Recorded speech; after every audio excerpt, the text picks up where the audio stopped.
امریکہ میں مقیم پاکستان کے سفیر کبھی بھی موجودہ حکومت جو اتحادی حکومت ہے کبھی بھی ان کے ساتھ نہیں تھے۔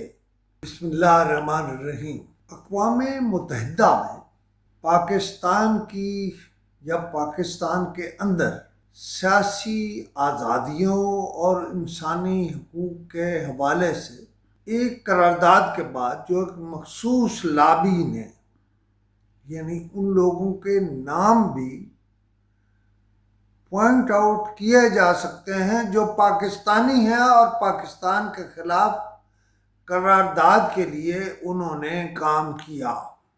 وہ شاید ان مذہبی دھڑوں میں سے ہیں جو پاکستان کو ہر حالت میں نقصان پہنچائیں ہی پہنچائیں۔ لیکن ایک بات اس قرارداد کے بعد جو ہوئی ہے اس سے پہلے بحث میں کہیں یہ بات بھی چل رہی تھی کہ عمران خان کو پھانسی دی جائے، لیکن اب یہ واضح ہو گیا کہ وہ رستہ بند ہو گیا ہے اور مذاکرات کے رستے کی طرف ہی جانا ہوگا۔ لیکن ڈائلما یہ ہے کہ عمران خان جیل میں ہیں اور ان کی عدم موجودگی میں پی ٹی آئی میں مختلف دھڑے بن گئے ہیں۔ اس پہ کوئی راضی ہو کوئی ناراض ہو، یہ حقیقت ہے اور یہ ایک دوسرے کو نہیں مانتے۔ حد یہ ہے کہ ایک دوسرے پر تنقید سے آگے بڑھ کر بات کرتے ہیں، بلکہ ہر ایک اب تک اپنے قد سے بڑھ کر بات کر رہا ہے اور سارے ہی کسی اور کے بارے میں نہیں، اپنے بارے میں یا اپنی ہی پارٹی کے مختلف لیڈروں کے بارے میں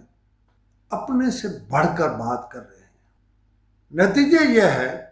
کہ پارٹی کے اندر مرکزیت نام کی نہ کوئی چیز ہے، ایک عمران خان ہے اور سارے گروپ اس کے گرد چکر لگا رہے ہیں، لیکن انہی چکروں میں پارٹی کو نقصان پہنچا رہے ہیں اور اپنے ہی دوستوں یا پارٹی کے لوگوں کے خلاف کیچڑ اچھال رہے ہیں۔ اب صورتحال یہ ہے کہ پارٹی کے کچھ لوگوں نے فواد چودھری صاحب سے رابطہ کیا ہے کہ آپ بات نہ کریں، لیکن میرا سوال ہے ان لیڈروں سے جو فواد چودھری سے رابطے کر رہے ہیں کہ آپ آسمان سے اتری مخلوق ہیں کہ آپ جو مرضی بات کریں فواد چودھری کے بارے میں، اور فواد چودھری آپ کے خلاف بات، آپ کے پاس تو بنیاد ہی نہیں ہے فواد چودھری سے بات کرنے کی۔ آپ تو کہتے ہیں وہ پارٹی میں ہی نہیں ہے، لیکن فواد چودھری وزیر اطلاعات رہے ہیں، وہ میڈیا سے کھیلنا جانتے ہیں، لفظوں سے کھیلنا بھی جانتے ہیں۔ میں نے گفتگو کے شروع میں ہی کہا تھا کہ اب معاملات عمران خان کی پھانسی کے بجائے معاملات کے حل کی طرف جا رہے ہیں، اور سیکرٹری جنرل اقوام متحدہ خود یہ کہہ رہے ہیں کہ ہم عمران خان کے حوالے سے معاملات میں مثبت تبدیلی چاہتے ہیں۔ حالیہ دورے میں وزیر اعظم میاں شہباز شریف نے پیوٹن سے بھی ملاقات کی اور دو معاملات پر بات ہوئی، ایک توانائی اور دوسری زراعت۔ اب آ جاتے ہیں واپس اقوام متحدہ کی قرارداد کی طرف۔ امریکہ میں مقیم پاکستان کے سفیر کبھی بھی موجودہ حکومت جو اتحادی حکومت ہے، پاکستان پیپلز پارٹی اور مسلم لیگ جس میں بڑی جماعتیں ہیں، کبھی بھی ان کے ساتھ نہیں تھے۔ میرا سوال یہ، آپ نے ایسے بندے کو سفیر کیوں رکھا ہوا تھا جو آپ کے ساتھ نہیں تھا؟